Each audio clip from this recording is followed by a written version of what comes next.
How's it going, everybody? I'm standing in a 2026 250 Intrigue RLO. This boat features the Cool Touch vinyls, so we can have these darker colors, which are really, really nice. Add some pop to the boat. This is that Cool Touch, so in this sun that we're getting on this beautiful March afternoon, this vinyl is going to stay nice and cool.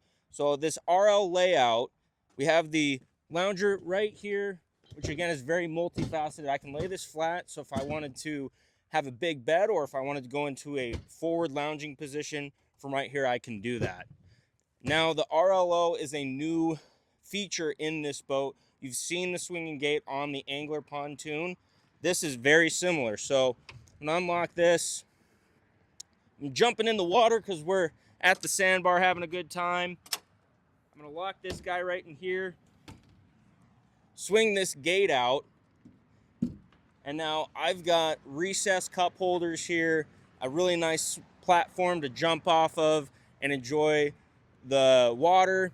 Or if you're in the deeper water and the kids want to jump off and swim, you got a really comfortable spot. So you can check out this boat in person at our Nisswa store, or you can go to our website, MarineMax.com, where you can see more photos of this beautiful 250 Intrigue.